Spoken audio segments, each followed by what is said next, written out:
Hi guys, ఎలా ఉన్నారు? మరో ఇంట్రెస్టింగ్ వీడియోతో మళ్ళీ మీ ముందుకు వచ్చాను. ఈ వీడియో చివరి వరకు చూసి నచ్చితే ఒక లైక్ వేసుకోండి. ఓకే, ఇక వీడియో స్టార్ట్ చేద్దాం. కుప్ప పీకే దొంగ మడిలో పరిగలేరుకునే వాడిని బెదిరించినట్లుందే వ్యవహారం అని అంటున్నారు మన ట్రేడ్ పండితులు. విషయం ఏంటంటే, రిలీజ్కి ముందే అస్సాంలో ల్యాండ్ అయిన విశ్వంబర బాగా లీడ్లో ఉన్న జైలర్ 2తో పోటీ పడబోతుందంట. హీరోయిన్ కోసం ఆ గుర్రం బొమ్మ మీద అప్పుడెప్పుడో 2023లో 14 లోకాలు దాటి వెళ్ళాడు మన బాసు. బయలు దేరకముందే సంక్రాంతికి వస్తామన్నాడు. 2 సంక్రాంతులు పోయాయి, ఇంకో సంక్రాంతికి వస్తున్న అడ్రస్ లేడు.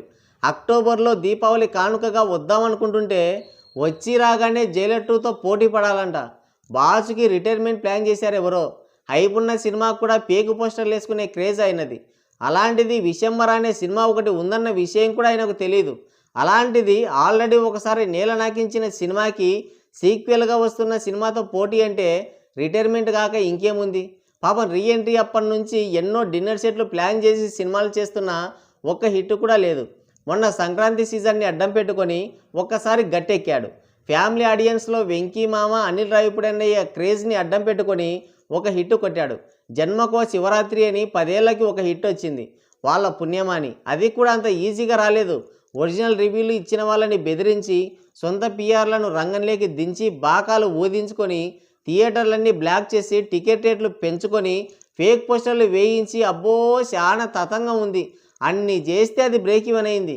ఇక పోస్టర్ల సంగతి చెప్పాల్సిన పనే లేదు. అవతార్ రికార్డ్స్ను కూడా లేపేశారు.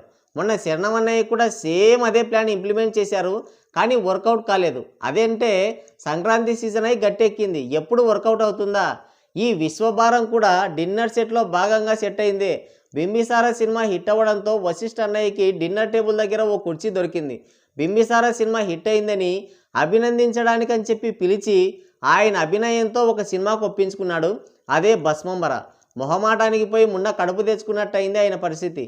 మొదలెట్టి యుగాలు గడిచినా ఉందో ఊడిందో కూడా తెలీదు. పాపం డిన్నర్ సెట్ చేసి ఉలవచారు, పీతల వేపుడు, రొయ్యల ఇగురు పెట్టి హాలీవుడ్ రేంజ్ సినిమా చేయమంటే వశిష్ఠ అన్నయ్య రాత్రంతా హాలీవుడ్ సినిమాలు, బాలీవుడ్, టాలీవుడ్ అన్ని సినిమాలు చూసి అవెంజర్స్ నుంచి అంజి వరకు అన్నింటినీ కాపీ కొట్టి భోజ్పురి స్టైల్లో తీశాడు.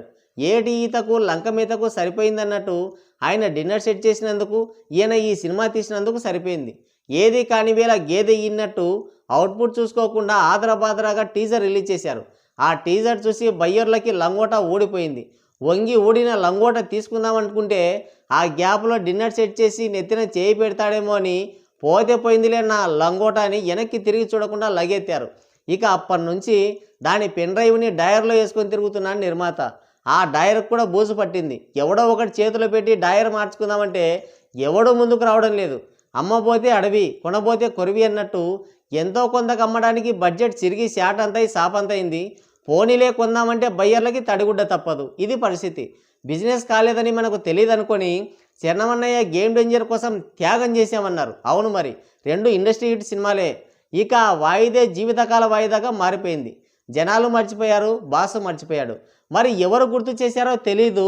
మధ్యలో ఒకసారి వచ్చి గుర్రం గాల్లో ఉంది, కిందికి రాగానే వేసవికి విశ్వభరణ మీ ముందు ఉంటుంది అని చెప్పాడు బాసు. పాత గాయాన్ని మళ్ళీ గీకాడు.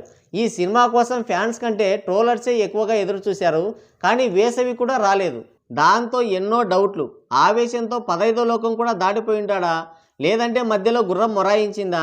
లేదంటే రిలీజ్కి ముందే ఆస్కార్ అవార్డు తెచ్చుకోవడానికి వెళ్ళాడా? రిలీజ్ అయితే ఎలాగో వాళ్ళు ఇవ్వరు. ఈ సంవత్సరానికి గాను చేయించి లాకర్లో పెట్టింటారు కదా, వాళ్ళు ఇచ్చేదేంది బొక్క, నేనే తెచ్చుకుంటా అని పోయి ఉంటాడా? లేదంటే బాయ్ దగ్గర ఉన్న నేషనల్ అవార్డు లేపేయడానికి వెళ్ళుంటాడా? లేదంటే రిటర్న్ వచ్చి అస్సాంలో ల్యాండ్ అయి ఉంటాడా? లేదంటే స్టార్టింగ్లోనే గుర్రం పైకి ఎగరబోయి తలకిందులుగా పాతాళానికి వెళ్ళిందా? ఇలా ఎన్నో ప్రశ్నలు వేధించాయి ఫ్యాన్స్ని. సినిమా వచ్చిన తర్వాత అతలాకుతలం అవుతారనుకుంటే ఇది ఎప్పుడు వస్తుందో తెలియక అతలాకుతలం అయిపోయారు ఆయన ఫ్యాన్స్. ఎప్పుడొస్తే ఏముందిలే, సాకులోని గాడిదకి ఆకలైనా నీళ్ళే, దప్పికైనా నీళ్ళే అన్నట్టు బాచు సినిమా హిట్ అయినా ఫేకు తప్పదు, ఫ్లాప్ అయినా ఫేకు తప్పదు. దానికి ఎందుకు అంత కంగారు పడ్డం అని అంటున్నారు మన ట్రేడ్ పండితులు. అయితే గుర్రం జాడ దొరికినట్టుంది. అక్టోబర్లో విశ్వభరణం థియేటర్లకి వస్తుందని అనౌన్స్ చేశారు. అయితే అదే డేట్కి రజనీ అంగుళం జైలర్ 2 కూడా వస్తుందంట. గతంలో జైలర్ పార్ట్ 1కి పోటీగా దివాలా శంకర్ని దింపాడు బాసు. జైలర్ దెబ్బకి బాసుతో పాటు నిర్మాతలు, డిస్ట్రిబ్యూటర్లు అందరూ దివాలా తీశారు. మళ్ళీ అదే రిపీట్ అవుతుందేమో అని భయపడుతున్నారు జనాలు. బాసు రజనీ అంగుళంకి ఒక డిన్నర్ సెట్ చేసి జైలర్ 2ని ఒక 4 రోజులు ముందుకో ఎన్నికో జరపగలిగితే మరి దివాలా శంకరం అంతా ఘోరమైన కలెక్షన్లు రాకుండా జాగ్రత్త పడవచ్చు అనేది మన ట్రేడ్ పండితులు ఇచ్చే సలహా. కానీ వస్తే రాని ఇక్కడ ఉండేది బాసు. ఈసారి రిటర్న్ గిఫ్ట్ ఇస్తామంటున్నారా ఆయన ఫ్యాన్స్. జోకులు చాలా బాగున్నాయి. ఇలాంటి జోకులు బాసు సినిమాలో ఉంటే ఆయన సినిమాలు ఎప్పుడో ఇండస్ట్రీ హిట్ అయి ఉండేవి. అసలు వీళ్ళు టికెట్లు పరాపర సింపకపోతేనే వేరే గత్యంతరం లేక బాసు పేక్ పోస్టర్లన్నీ వేసుకొని హిట్టు అని భ్రమలో బ్రతుకుతున్నాడు. అలాంటిది వీళ్ళు రజనీ అంగుళం సినిమాకి వార్నింగ్ ఇస్తున్నారు. కుప్ప వీకే దొంగ మడిలో పరిగెలేరుకునేవాడిని బెదిరించినట్లు లేదు.